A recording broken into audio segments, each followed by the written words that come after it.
Super Bowl 59 is firmly in our collective rear views. We are on to the 2025 offseason, regular season, and everything else. Although I'm not necessarily sure when the new league year begins, we're not concerned with those minor details. What we are concerned with is how the result of the Eagles absolutely thrashing the Kansas City Chiefs may apply to your New England Patriots going forward as they rebuild in year one of the Vrabel administration. Plus, in the offseason, who should the Patriots target in terms of trades, and what else can we look towards as Adam Schefter and ESPN weigh in with several new opinions on what the Patriots offseason and 2025 actual season, which is almost 7 months away, will mean. These are some of the things that we will be discussing today on a live Six Rings in Football Things with the fabulous and wonderful Miss Megan Ottolini at Megan_Ottolini. Mego in the house alongside your old pal, Nick Fitzy Stevens at Fitzy GFY. So, Mego, I get the feeling that you, like the rest of collective football America, was a little bit, shall we say, underwhelmed by Super Bowl 59. I don't think any of us expected that result. I described it as a return to form for good old-fashioned trench warfare football. The team that had the better offensive line, the team that had the better defensive front, and the team with the most talent on the roster prevailed in dominant fashion as well, in the form of the Philadelphia Eagles, who I feel like we slept on all season because of the, quote, Mahomes magic and our fascination with the three-peat, which was nowhere to be found. So as we look to the Patriots rebuilding under Mike Vrabel and friends, the Vrabros, as we've come to call them here on Six Rings, what lessons and what sort of ideals and notions can the Pats take away from how the Eagles have done business and how they got to where they are? Well, I've seen a lot of dialogue about this right after the game. Of course, immediately everybody was making the comparisons of Tom Brady, to Patrick Mahomes. And I had already planted my flag on that argument a week before the Super Bowl week in proper started by saying that even if he gets the three-peat, he's not going to be the GOAT. That's still, I wrote a whole column on it. That's still Brady. But it's heartening for me to see so many people, hear so many people say, hey, these are the positions where teams need to invest, is this trench warfare, as you call it, is the lines on both sides. And I know that offensive line talk is not sexy and it's not the most exciting stuff to talk about on radio and TV and our podcasts, but it is somewhere that I've been begging for the Patriots to invest, especially at tackle, over the past several off seasons. And the other thing that I'd say coming out of this particular Super Bowl is that I think it's kind of a return to what some would call a more old school style of football in building out your team, where so many of the previous Super Bowls, we've come out talking about the quarterback and the coach. You got those two things. It's really hard to beat. When you got Patrick Mahomes, you got Andy Reid. It's really hard to beat. It's like Belichick and Brady. Like that magic will just happen even when you're down 24-0 in the first half. And to go out there and see a defensive front that didn't blitz, and go back through Super Bowl history and see that teams that didn't blitz once in the Super Bowl are 6-0. There's just this fundamental soundness to both lines for the Eagles, the way that they were able to rebuild through the draft. We all lust over Mahomes, Reid, and the quarterback coach, and there's no way you can beat that once that combination gets going. I think the Eagles really showed you that if you are very smart, very dedicated to the way that you're building out your system and committed, then yeah, you can beat the quarterback and coach, if that makes sense. I think it should give hope to Patriots fans who say, like, okay, this isn't going to happen this year or next year. It might not even happen the year after that. But if we commit to a program and we're smart about it and we do the right things in the draft and we make some tweaks in the offseason, in free agency and trades, then Mahomes isn't going to stand in the way forever in the AFC. No, and it's not like Mahomes has had the best last couple of years as well. In fact, the Chiefs, and I won't say shame on us for overestimating just what kind of performance they could put on in Super Bowl 59, but they've been able to pull so many wins this particular season, let alone in the postseasons past out of their derriere, then I can understand why we thought, no matter what happens, even when it was 24-0 at the half, there was that prevailing thought amongst many that were watching as we kind of half snoozed and criticized our way through the Kendrick Lamar halftime show. There was that prevailing thought of, watch, here comes Mahomes is 28-3. And not only will the GOAT debate rage on, but it'll be more insufferable than ever. And instead, they came out with no halftime adjustments. They were flatlined versus the Eagles, more energized, stronger, more disciplined. Vic Fangio, congratulations, the defensive coordinator for the Eagles, who had been 0-8 previously against Mahomes and Reed, with a tremendous game plan. And even with the Chiefs having a good game plan against Saquon Barkley, the key offseason acquisition for the Eagles in terms of free agency, Jalen Hurts was more than up to the task as well. I could have seen maybe giving MVP of the game to the Eagles defense on the whole, Josh Sweat, who was awesome and everywhere and whose price tag this offseason just went up, up, up because of the kind of game that he had as well. Zach Bond, he's also going to get paid. The Eagles, like you said, nailed it in the draft, committed to a program, and then found the right guys in the offseason. Salute, shout out, props, and hip hops to Howie Roseman for doing incredible work building the Eagles roster. And I don't know if they're going to go back to the Super Bowl next year, Mego, or if there's another 1, 2, or 3 for Jalen Hurts and company over the course of his tenure as QB of the Philadelphia Eagles. But they were in it 2 years ago, barely lost, had a little dysfunction and turmoil last year. Now this year, get back to it and get their revenge and redemption for Super Bowl 57. This is the kind of team you want to build. This is why I want the Patriots to look to the Eagles as a North Star, because while you may have a fancy quarterback in Drake May, and you could, I've heard people talking about how maybe you'd want to mold yourself in terms of, the Chiefs or some other teams with a star coach and a mobile quarterback and a complementary roster. I just want big guys that push people around and then enough playmakers to get the job done, including investing assets in the wide receiver position. And we'll get to that when we get to your recent trade targets column for the New England Patriots. As far as, so we loved everything the Eagles did. Now let's look at the Chiefs. The Chiefs, I mean, all those one-score games, I guess the law of averages was bound to come back and bite them in the same ass where they were pulling all the wins out of all year long. Do you now think that they may go through some serious roster retinkering, or what kind of changes are they going to have to make? Because sure, what kind of changes does a team that went 15-2 really have to make? Well, they just got their ass handed to them on a silver platter on national TV. And I think we all can see that there are some problems, or at least some sore spots on offense, especially, that they're going to need to fix if they want to get back to that Mahomes and Reed level of football. It reminds me of when teams started kind of solving for Brady and pressuring him up the middle, and you'd be like, oh no, like, okay, now have they solved Brady? And of course, nobody could solve Brady because he's psychotic and one of one. But that's kind of how it looked once you got into the second quarter of that Super Bowl game. Mm-hmm. Going back to who this Chiefs team was all year, I think if we had this team in isolation, like if we had this team in a vacuum and it wasn't the Chiefs, and you didn't know the names of any of the players or the coaches, and you just looked at this team, you'd say, ugh, like that team's a little fraudy. That team should not have a 15-2 record. That team should not be so feared in the playoffs. And I especially think if they were in a vacuum and we didn't have the Chiefs team that we had last year, the prior year that won the Super Bowl, we would especially feel like, oh, what a fraud team. Like it kind of reminds me of who we thought that the Ravens would be. Like where it's like, they're just not going to go far. But because it's Patrick Mahomes, because it's Andy Reid, because we've seen this story so many times before, everybody got sucked into it in some part reluctantly because they don't want to cheer for the Chiefs and they don't want to see the three-peat, but they just go, it's stupid at this point to bet against it. In terms of the roster fluctuations, if they had won, I think everybody would have guessed that Travis Kelce would retire. You see DeAndre Hopkins retired, which was a little surprising to me because I think retiring right after you lose a Super Bowl is always just like an emotional response. Well, he was also very triggered by the officials post-game too.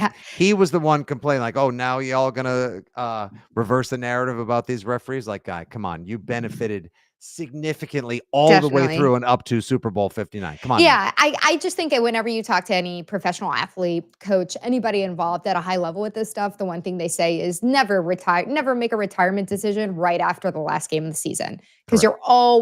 you're almost always miserable. It's Right. there's only one team that gets to be ecstatic at the end of the season and your body feels like crap.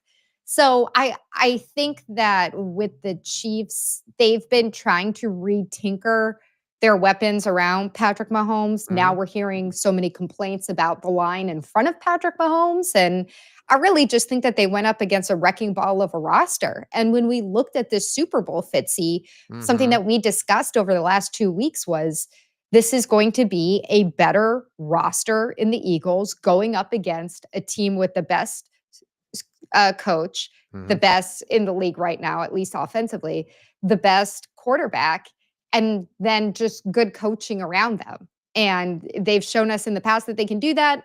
Are they going to stick to that plan? I think that they are going to have to do kind of like a 2010 to 2012 style reset if they want to keep this thing going with Mahomes. That's I'm talking exactly what about I that. was thinking. Yeah, in terms of the Patriots, I should say. Yeah, like where are the Chiefs? So if the Chiefs want to imagine themselves, because they are the new dynasty at least of this era, although they have 3 Super Bowls this decade. The Eagles have one. They've been to two.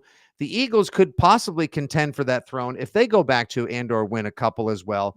Then we may have two teams sharing the crown of who's the dynasty and who's the GOAT squad of the 2020s.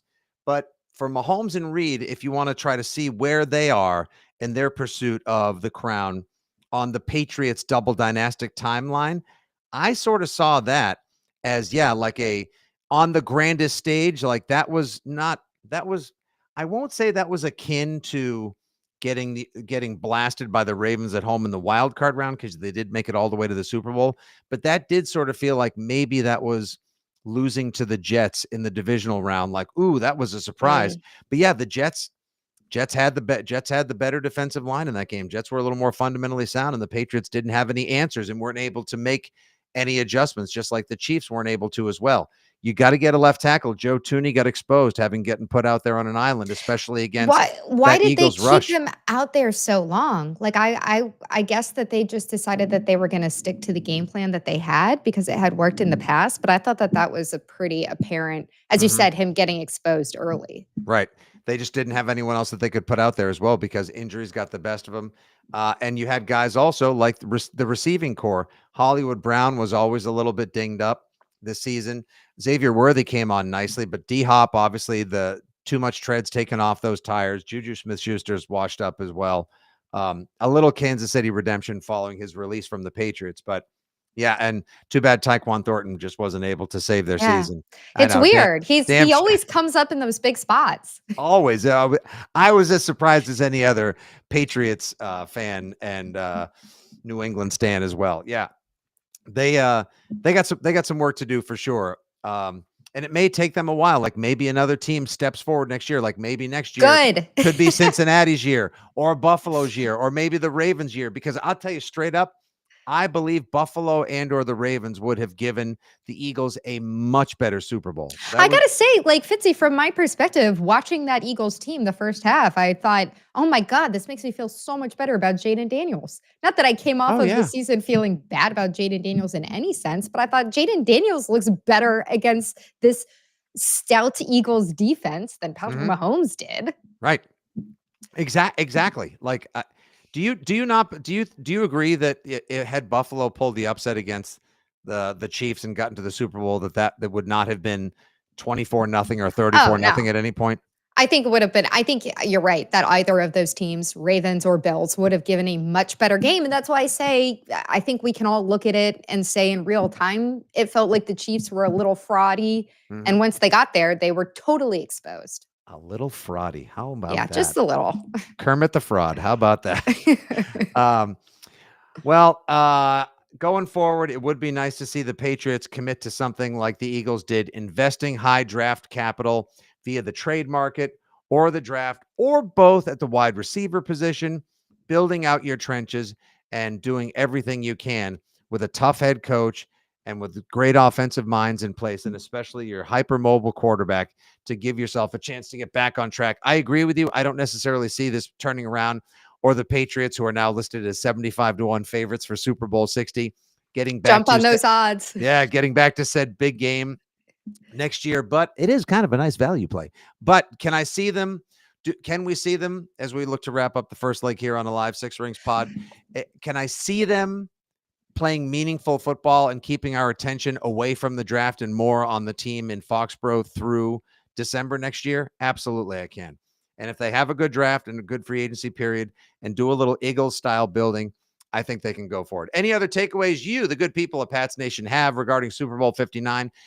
How happy you were to see the Chiefs win. Come on, Chiefs lose rather. Come on, you can be honest. You're thrilled. You love knowing that all that Chiefs Super Bowl 59 merch is being sent to Latvia and Ukraine as we speak. Haven't the Ukrainian people suffered enough?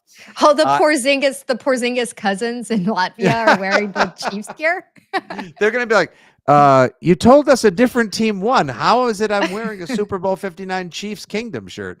Why do I have an arrowhead that says three-peat, cousin? Oh, well. Any other thoughts you have, you can hit us up. She's at Megan_Ottolini. This is at Fitzy GFY. And of course, we are talking to you here on the at Six Rings pod. All right, plenty more going on in Patriots Nation, though we are in the early throes of the offseason, just after Super Bowl 59, looking towards Super Bowl 60 and the 2025 season, which is a little over 7 months away. Yes, I know we're all supposed to take a vacation or a break, chillax, and get football off the mind, but there is no methadone for Patriots fandom, which is why we are here on the Six Rings pod. All right, Mego. So ESPN's kind of doing their part to keep the nonstop 24/7, 365 machine of football churning and burning. Adam Schefter put out a list of the 5 most interesting teams in NFL free agency in the 2025 offseason. And wouldn't you know it, coming in, number 1, the Bengals. I don't disagree there. 2, the Frownies of Cleveland. 3, the Saints. I don't know about that one, but he talks about weird. Yeah, Kellen Moore being the new coach and whatnot. Like they're way over the cap, which is interesting, whereas the Pats are way under the cap. 5 would be your New York Jets, trailing number 4, the New England Patriots. And of course, they write, making the Patriots coaching job more appealing to Vrabel was the fact that the team had a league high $110 million in available salary cap space. New England has the financial liberty to upgrade its roster however it sees fit, which is nice, tying back into what we were talking about post Super Bowl 59 with the Eagles' stout roster on both sides of the ball. Whether it's having the chance to pay T. Higgins $30 million a year, upgrading an offensive line, that will be addressed. Got to get a standout receiver for Drake May, blah, blah, blah, blah, blah. We know the needs. We know all those needs. Thank you very much, Mr. Schefter. Agree or disagree how that's going?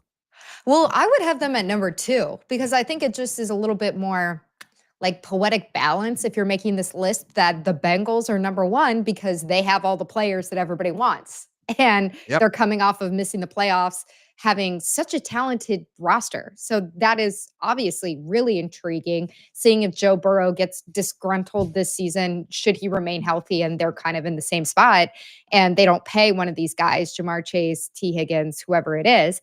And then number 2 should be the Patriots because they have all the money. So you basically have the people who may be selling in the Bengals and the people who are trying to buy in the Patriots.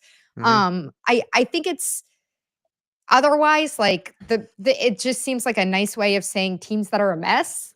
It's kind of like, other than the Giants, it's like, who are the messiest teams right now? The Saints have Kellen Moore, but they're way over the cap and they don't have their quarterback situation settled. So what are they going to do? The Jets are getting rid of Aaron Rodgers and Could they move on from Garrett Wilson, and will they trade for Olave as has been speculated? Otherwise, the Jets have no quarterback, Mego. What the hell's Aaron Glenn going to do? And the Browns, kind of the same exact thing. So it's like the other 3 teams to me are just like, here are some very messy teams. It's interesting to watch them wait around in their mess. And then the top 2 teams, I think, have it's kind of nicer for the Patriots. Like, at least you have a direction where you have something that people want, your money.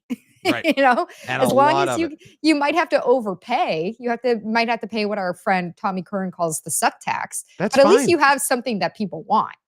And you have a quarterback, which is something that those other 3 teams really are trying to figure out still. Oh, for sure, for sure. I mean, that's the building point. Mike Vrabel 110% came here because of the $110 million and because he knew the quarterback situation was solved. That was not an issue going forward. You have a talented, mobile, highly intelligent, good processor of a quarterback who we believe is only going to get better with the tutelage and grooming that's going to come from Josh McDaniels, who spent time in the offseason preparing for such an opportunity, studying mobile quarterbacks and more diverse college offensive game plans. That's going to, all these things are pointing towards steady, continual improvement for the Patriots as well. I agree. I think they are one of the 5 most interesting teams. Yet on the same day, Mego, ESPN came out with their far too early 2025 season power rankings. And where do you think the New England Patriots finished? Spoiler alert, it is a I know. famous, it is a famous, no, spoiler alert, Mego knows. But to the I audience, read for the it. for the audience, it is if anyone hasn't seen it and you guys want to guess in the comments here, it is a number of a famous cornerback on the New England Patriots. No, it's the number of many famous cornerbacks. That's right, 24th overall. So what do you think? Is that a fair ranking for the Patriots going forward to have moved up from like 30th to 24th thus far? It's kind of a big jump. I know that 24 sounds like you're still very low. You're in the bottom third of the league, and that sucks considering where you were 6 years ago. But I think it's the kind of when you said before this gradual improvement. It's almost like responsible improvement, right? Because if you go somewhere like the Texans and you make this dramatic improvement over 1 year, or the Commanders, you make this dramatic improvement over 1 year, some of that can be smoke and mirrors. Some of that can be you got lucky in a lot of these games. And then all of a sudden you have these expectations of you're going to be a 10 plus win team going forward. The clock starts now. I'm not Mm-hmm. saying that I wouldn't be thrilled to see the Patriots go out and have a 10-win season, but I think that feels right. And it's like the right amount of optimism for the team. You have a new coach who has a very clear point of view. You just Mm-hmm. saw a defensively powerful team take down Mahomes in the Super Bowl. And you have a lot of money to spend, as we were just talking about. So it really comes down to this offseason. Are you going to be able to execute much better than you did last offseason, where it was way too quiet?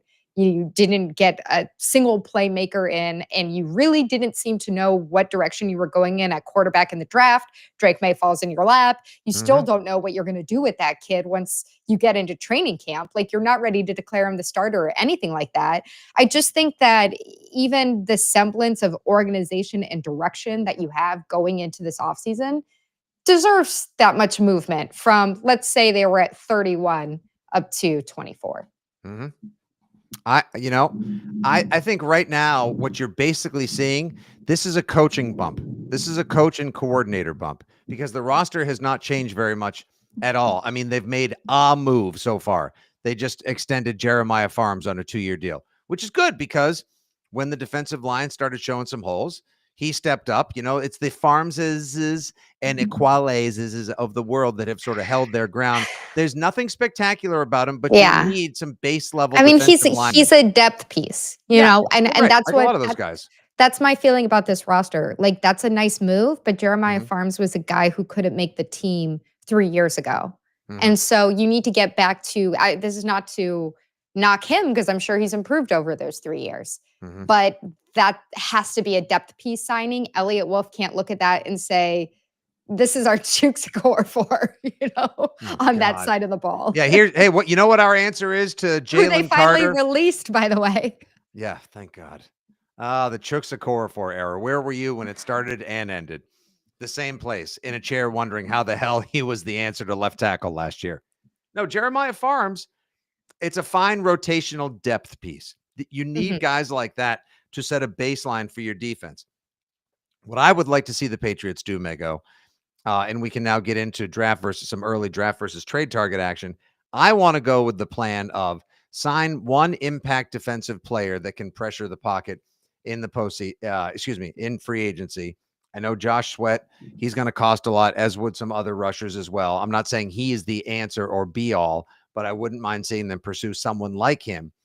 And at number 4, look, I was watching this morning on Get Up Field Yates's first mock is out. Now you can't really read it unless you have an ESPN Plus. It's because it's behind that infernal Disney paywall. But we're happy to share with you that Field Yates had Abdul Carter going second overall. Number one was going to be Travis Hunter. He thought number two would be Abdul Carter. So the Pats aren't going to get the guy that most of us were hoping they would get, thanks to that unnecessary win against the freaking Buffalo Bills in January. Thanks a lot, Gerard Mayo. In my estimation, the smartest thing you do is just, again, take a guy that I call BPA, best player available. Just set your go turn on Yahoo Auto Draft, go BPA, grab Mason Graham. Tell me if Christian Barmore, the defensive tackle out of Michigan, for those who may not know, tell me how, if Christian Barmore is well enough to play again and gets in a full proper offseason, then you fold in the best defensive lineman from the draft available in college last year, how that doesn't sort of like tune the Philadelphia Eagles wheels, if you will, onto the Patriots draft dial. I think that's the smartest thing you could do, as opposed to reaching for need or overthinking the matter. Yeah, when you get into the draft, I think it's still early to try to guess how it's going to take shape in those first several picks.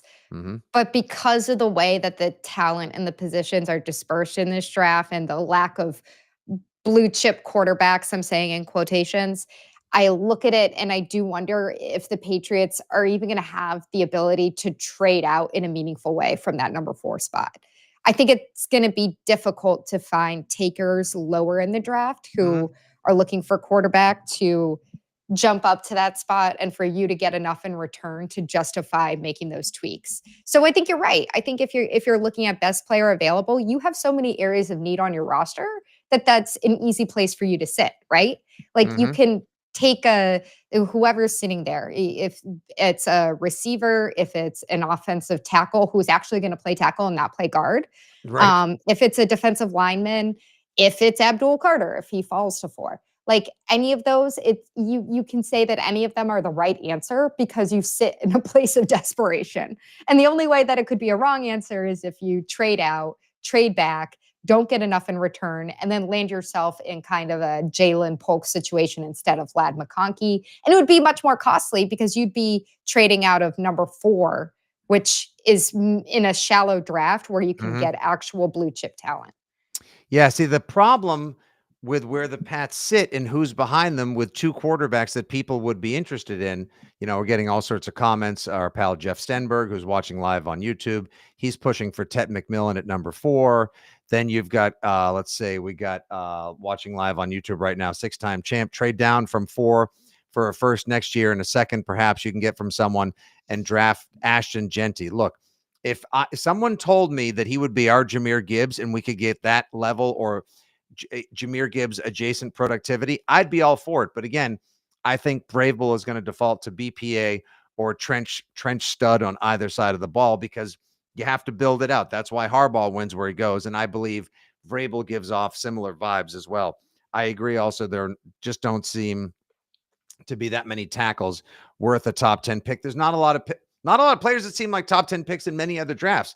And so this is what I was going to get to as far as the quarterback goes, and being able to, unless somebody else behind the Raiders falls in love with, let's say, Shedeur Sanders, because I think Cam Ward goes first, then the Raiders are just going to sit there until 6 and take Shedeur Sanders. So someone else behind the Raiders is going to have to choose chaos and want to trade up with the Patriots, thereby incentivizing, let's say it's New Orleans at 9.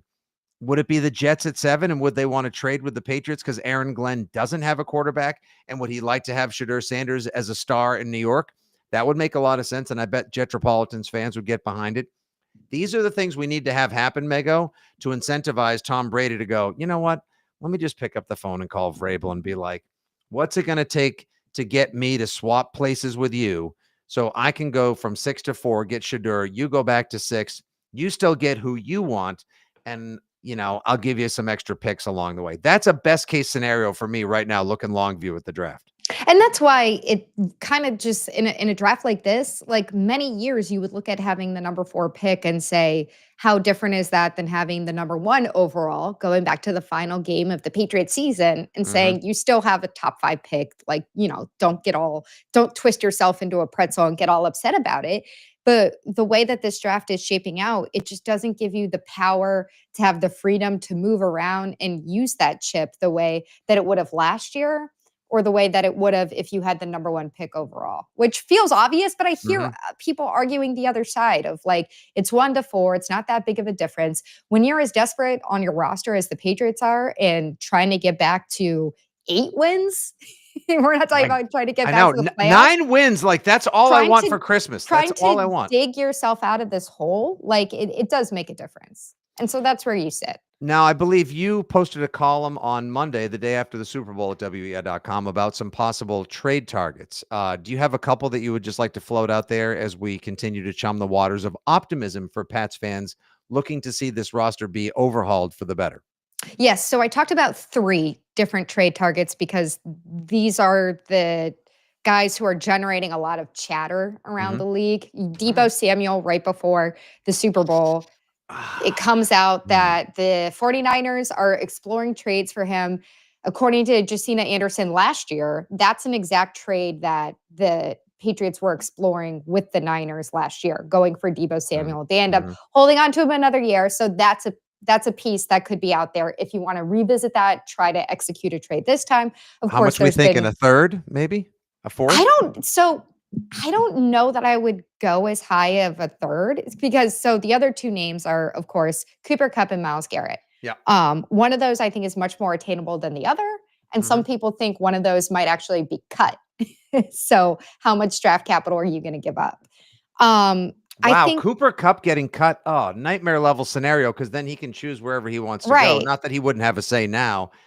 I'm concerned the Chiefs are going to say, no, we need somebody like that, or Buffalo is going to swoop in and get him because they'll be like, well, I probably have a better chance of getting a Super Bowl or back to a high level of the playoffs with these guys as opposed to New England. But man, he would look so good in a Pats uniform. Yeah. So I'd say, first of all, I do think that the Patriots should be extremely aggressive in the trade market. I think once we actually get into free agency, it's going to be as disappointing as it was last year, and it has been in previous years, excluding 2021. That was a special case, and even then you went out and you spread a lot of money around, and you got some return on it, right? You got like a 1-season bump from that, and you got Matthew Judon. But I think you should be aggressive in the trade market, looking at someone like Cooper Kupp, who I think is the best fit to bring into the Patriots, and I would extend myself to one of those thirds. Deebo is really interesting because having Josh McDaniels back, Deebo describes himself as a wide back, which is, I love that. He can do all these different things. And I think that Josh would have a field day, drawing up these trick plays and these kind of strange hybrid roles for him that maybe would get him going above some of the sub 1,000 receiving yard seasons that he's had the last couple of years. Like, people I feel are lower on Deebo than they are on Cooper Kupp for some reason. They're low on both, but one of those 2 guys, I think if you come up with one of them, that's a good aggressive piece that you got in the trade market. Myles Garrett, I think, is lust-worthy from a football perspective. For sure. And as we've talked about, would love to see him reunited with Mike Vrabel after he spent last season in Cleveland, and maybe there would be something to grease the wheels with that because of Vrabel's good relationship with Cleveland. I'm just not even sure that he's going to be able to like blow his way out of Cleveland. Like he clearly wants to go. He's telling everybody who will listen that he wants to trade. I think Cleveland's GM looks at that and says, well, we're not getting rid of you. You're our best player. Why would we part with you? We're trying to figure, we're not giving up talent right now. We're trying to get talent. I think the fear, Mego, as far as it goes with Deebo, like 2 years ago, or just in general, I love everything about him. Came out in the same draft as A.J. Brown. A.J. Brown is now firmly entrenched in the prime of his career, just had a dominant Super Bowl, all-pro receiver. He's not shaken loose, considering that he was the Gatorade bath giver at the end of Super Bowl 59 from filthy anytime soon. Whereas San Francisco, they now overpaid for Ayuk. They saw Pearsall evolve. Juwan Jennings is excellent. And they still have Kittle. They probably don't need Deebo at this point. If we knew that Deebo could find a way, and I saw the receiver series, I fell in love with his personality.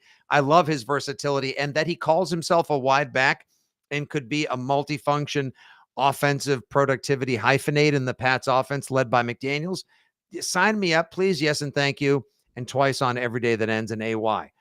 I'm just worried there's way too much tread taken off the tires with him. Too Mm. many big hits, slowing down, and that he's teeing off on the 12th hole, of the 18 holes of his NFL career. What would he be really, really worth?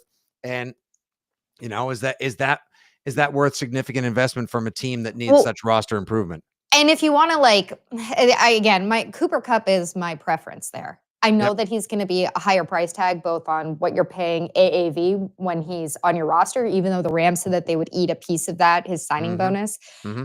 and what you'd have Yeah. to give up in draft capital most likely. But Debo is a little bit more of the Filene's basement version here, where I think he's like 17.5 million a year, which is so much less than you're gonna have to pay for a receiver. If you go get one like T. Higgins, you're gonna be way north of that. Like you could be almost 10 million per year north of that. Mhm. Oh, But yeah. anybody that you'd bring in, you're gonna pay more than that. So this would be like almost I think a little bit more of a complementary piece. And you're right. I don't know if that's what they really want in their receiver room when they have gone years at this point without a true X receiver. Mhm. Yeah, you gotta get someone to work the outside, which is why a lot of people are still in on DK Metcalf if they Mm. possibly decide to uncouple from him or offload him for, probably a second or third round pick from Seattle as well.